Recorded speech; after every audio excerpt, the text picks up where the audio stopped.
샬롬. 오늘은 힘든 사람들을 위한 말씀을 준비했습니다. 나는 행복합니다.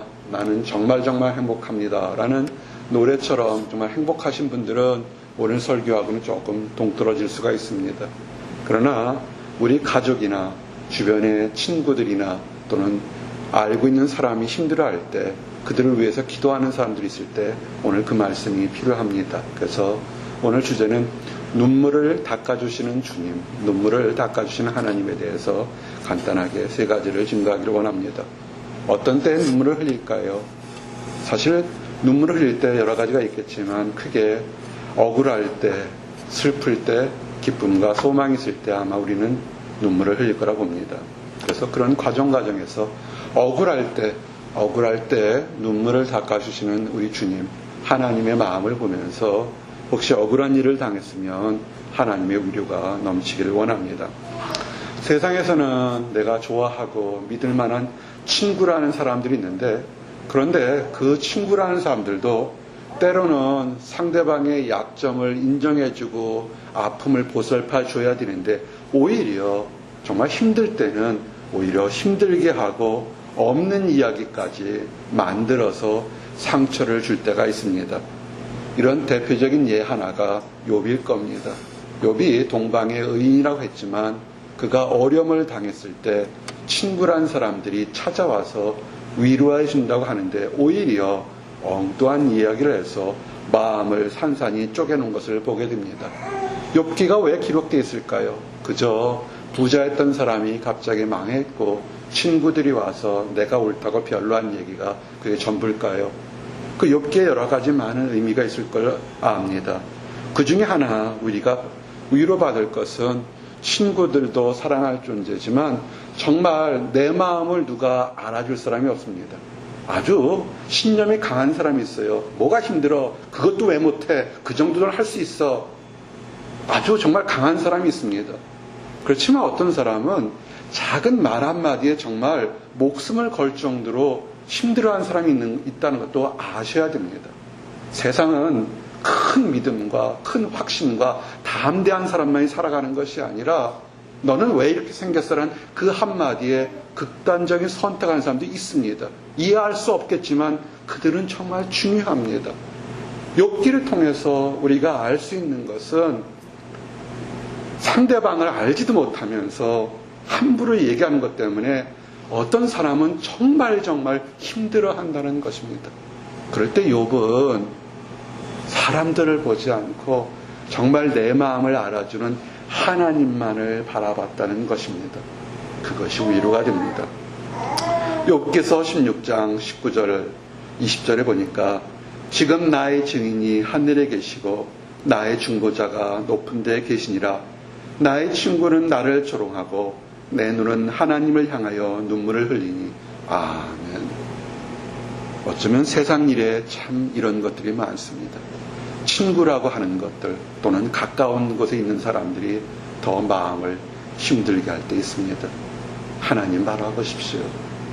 그 하나님이 있어서 나는 하나님 앞에 떳떳하고 큰 소리 치지 않아도 조용히 하나님 바라보니까 이 마음속에서 얼마나 많은 눈물이 나겠습니까? 하나님이 안 계셔서 눈물이 나는 것이 아니라 세상 사람들은 나를 몰라주지만 내 마음을 알아주는 하나님은 계시니까 나는 눈물을 흘릴 수밖에 없는 겁니다. 그 흘리는 눈물 누가 닦아줄까요? 하나님이 닦아주실 겁니다. 힘을 내시기 바랍니다. 믿음이 좋으면 그런 일이 안 겪을까요? 사람들은 다른 사람들을 정죄할 때가 많습니다. 믿음이 그래. 왜 예배를 저렇게 드려? 왜 저런 식으로 밖에 살지를 못해? 정말 믿음이 좋으면 슬픔이 없을까요? 우리는 그런 말을 들을 때 엄청 상처를 받습니다. 그 사람은 믿음이 좋을지 모르겠지만 믿음이 연약하고 시험 들고 범죄한 사람도 부지기수입니다. 믿음이 좋아도 어려움을 당합니다. 성경에서 믿음 좋은 사람 대표적인 사람이 아마 다윗일 겁니다. 다윗을 보고 뭐라고 평가했습니까? 하나님이 내 마음에 합한 사람이라고 합니다. 근데 다윗이 정말 힘들고 어려워질 때 그를 도와주고 위로해 주는 것보다는 오히려 다윗이 힘 있을 때는 와서 아부를 하고 달콤한 얘기를 했던 사람들이 힘드니까 오히려 조롱합니다. 근데 믿는 사람들을 조롱할 때는 영적인 것이 같이 섞여 있습니다. 누구를 조롱하는 거냐면 하나님을 조롱하는 겁니다.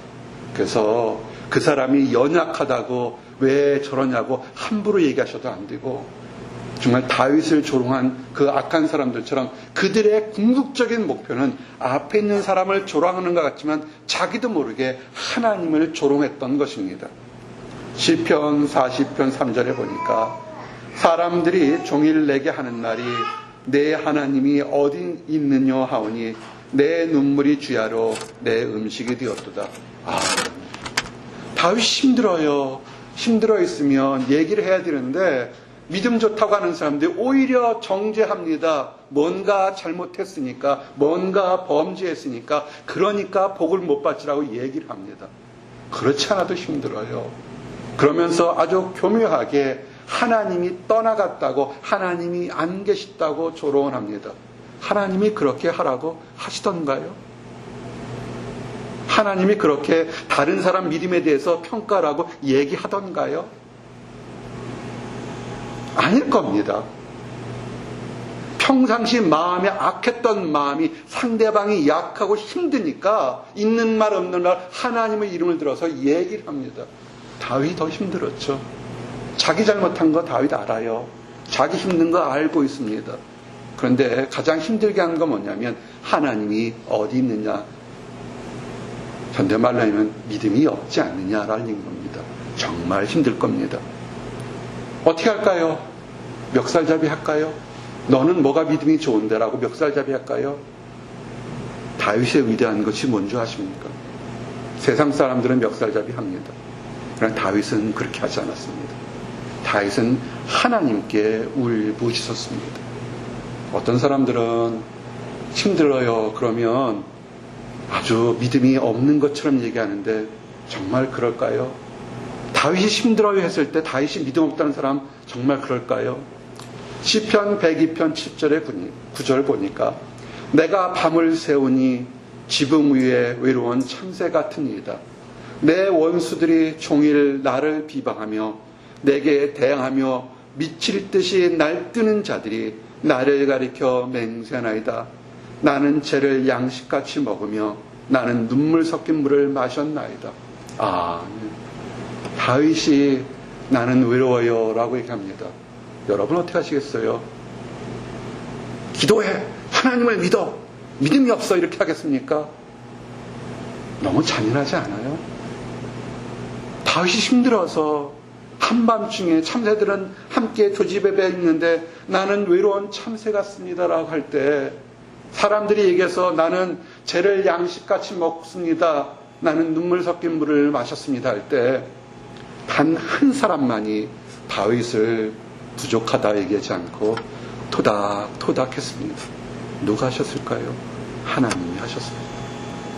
우리 이것을 좀 아셔야 됩니다. 믿음이 좋아서 좋은 일, 거룩한 일, 선한 일도 하지만 때로는 억울한 일, 부끄러운 일 또는 하지 않은 일 때문에 우리가 당황할 때, 답답할 때, 아플 때 있습니다. 하나님은 얘기하십니다. 그 눈물을 닦아주겠다고. 사람 의지하지 마세요. 사람은 사랑할 존재입니다. 우리의 마음의 눈물, 우리의 답답한 거 씻어줄 분은 하나님입니다. 그래서 오히려 당당하게 힘들어서 눈물 흘리는 거 그거 정상입니다. 어려워서 주여 부르짖으며 눈물 흘리는 거 그거 정상입니다. 우리도 이제 처소가 좋아서 좀 밤새도록 울며불며 기도할 수 있는 그런 처소를 주셨으면 좋겠습니다. 목양교회가 그리울 때가 참 많아요.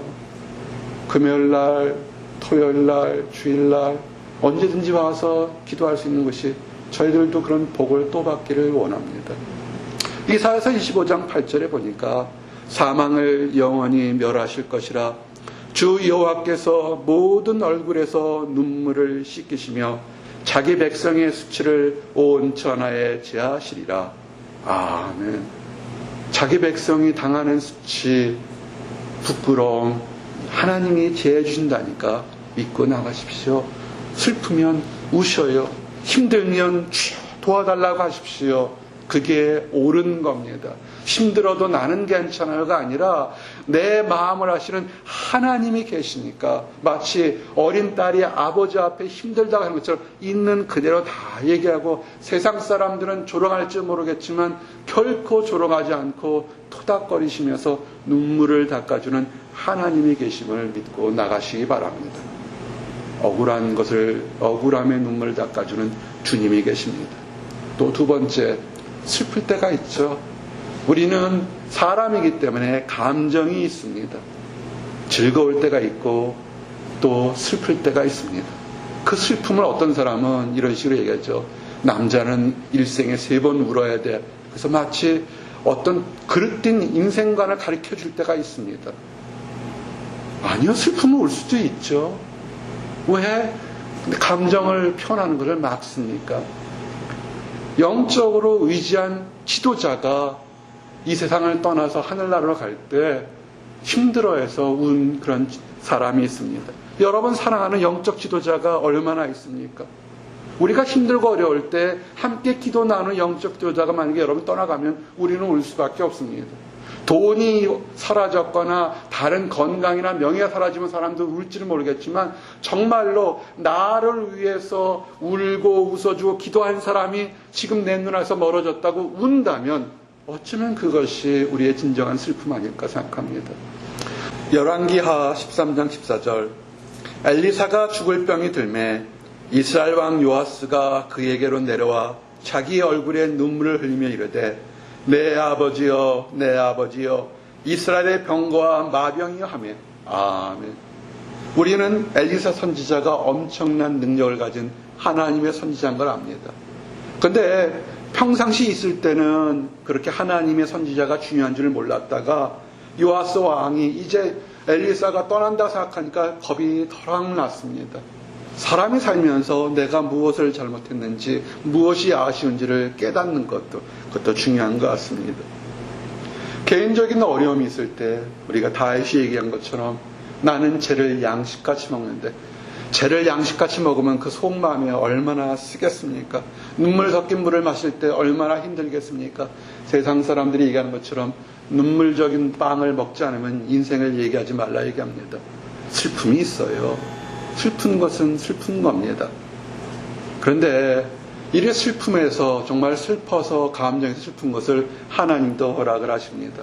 근데 하나 문제가 뭐냐면 정말로 회개해서 올바른 길로 돌아와야 되는데 어려운 환난이 이제 닥쳐와야 되는데도 그걸 깨닫지 못하는 사람들이 있으면 그걸 아는 영적 선지자 지도자들은 답답해서 이 백성들이 과연 어디로 갈까 눈물을 흘릴 수밖에 없습니다. 여러분 지금 어느 때인 줄 아십니까? 우리가 지금 땅 밟고 서 있는 이곳 미국과 우리의 조국 대한민국과 열방들, 우리가 사는 열방들을 위해서 사실은 눈물을 흘릴 수밖에 없는 그런 때라는 것을 여러분은 아셔야 됩니다. 세상 돌아가는 걸 한번 보세요.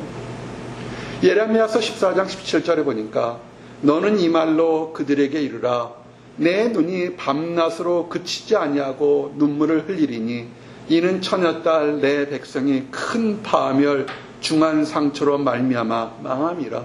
아멘. 예레미야 선지자가 있을 때 이스라엘 백성들은 국수주의 운동이 일어나면서 우리는 잘할 수 있어, 우리는 강건할 수 있어 얘기를 합니다. 어떻게 됐습니까? 포로로 다 잡혀가 버렸습니다. 나라가 망해버립니다. 예레미야 선지자는 회개하고 돌아오라고 그렇게 얘기를 해도 그들은 듣지 않습니다. 슬픈 게 어떤 걸까요? 정말로 사랑이 깊어지면 눈물이 나올 수밖에 없습니다.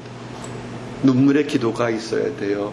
예레미야가 3장 48절에 딸 내 백성의 파멸로 말미암아 내 눈에는 눈물이 시내처럼 흐르도다. 아멘. 예레미야 선지자가 회개하라고 외쳤을 때 오히려 왕과 그 신하들이 듣기 싫어서 예레미야를 죽이려고 마른 구덩이에 우물에 집어넣고 뭔가 못된 짓을 다 했어요. 나라들이 망했을 때 예레미야가 기뻐했을 것 같습니까? 아닙니다.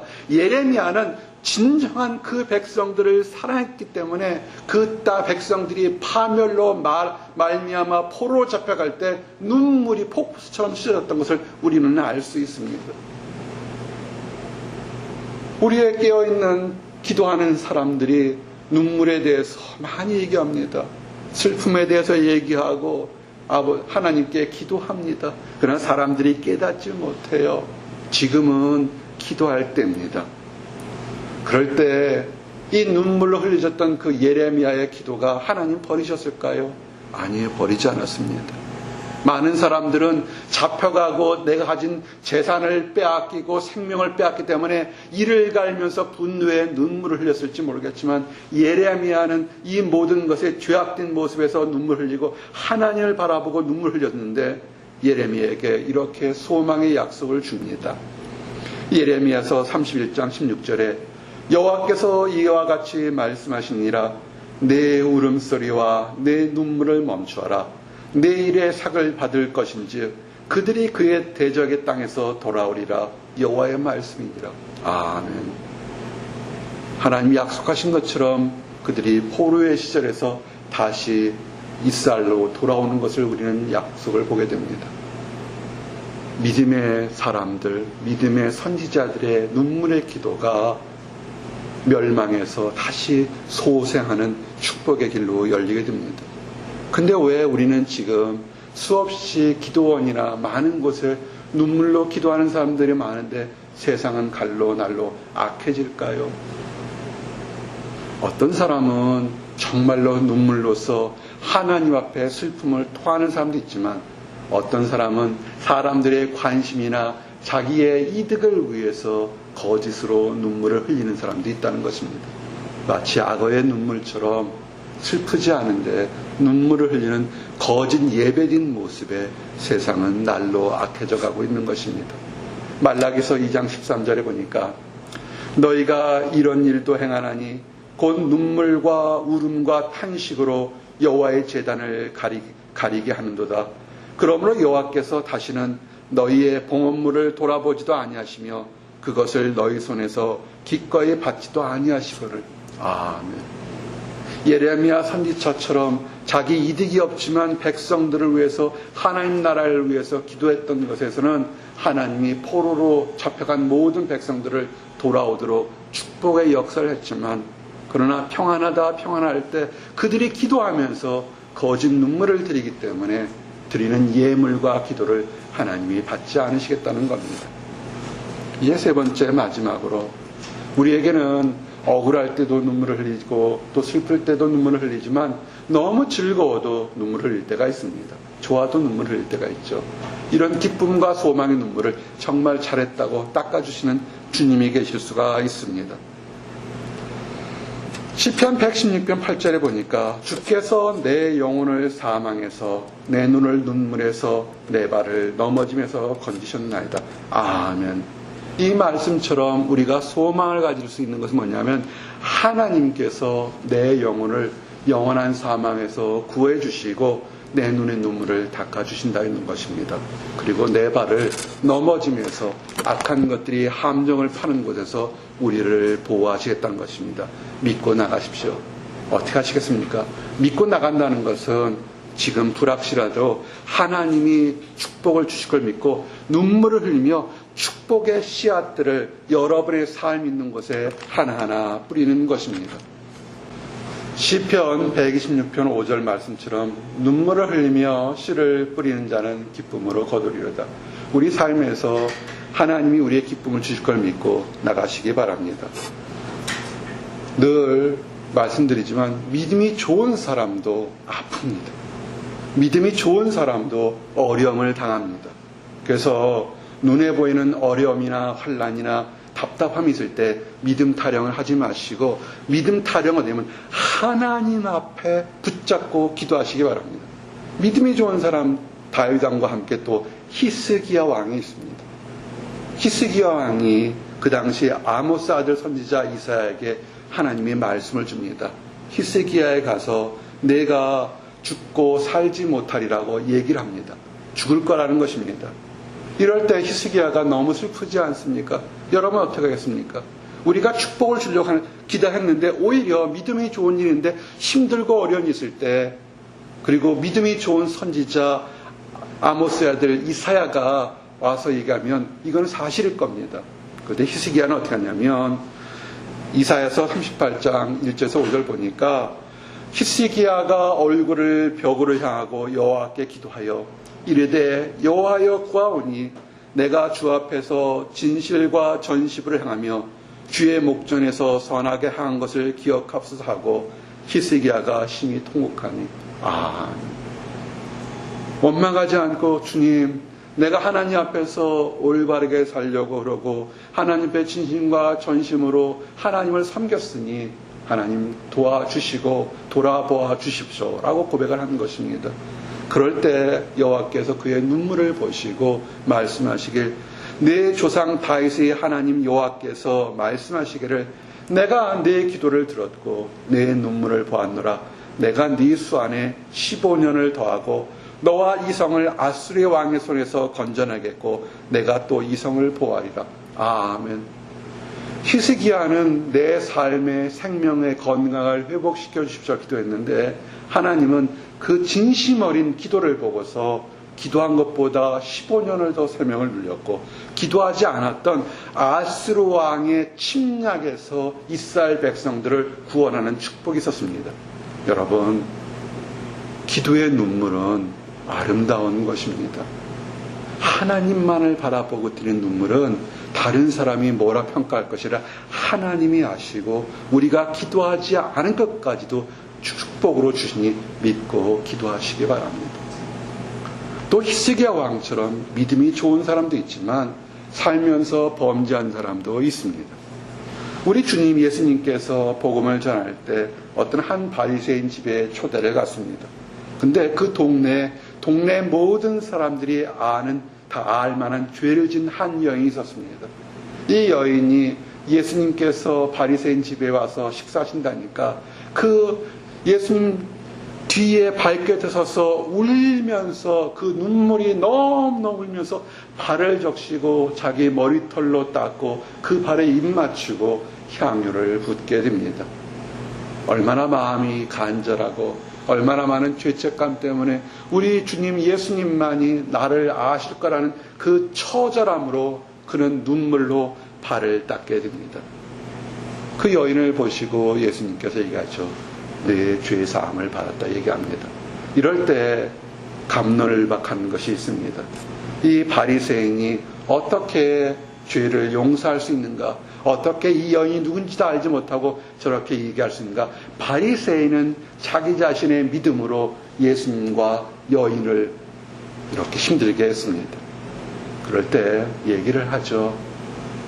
내가 네 집에 들어올 때 너는 기름도 바르지 않고 물 닦을 것도 주지 않았고 오히려 거룩하다는 네가 오히려 마음속엔 큰 죄가 있고 회개하지 않음을 깨닫게 얘기합니다. 여러분, 우리가 있을 때 잘할 때도 있었고 못할 때도 있지만 우리가 할 건 뭐냐면 주님을 바라보고 나아가기를 원합니다. 그리고 주님은 이 땅에서의 삶이 전부가 아닙니다. 우리에게는 부활이 있습니다. 우리 주님이 부활하셨던 것처럼 이 땅의 삶, 우리가 지금 1년, 2년, 10년, 세월은 참 빨리 갑니다.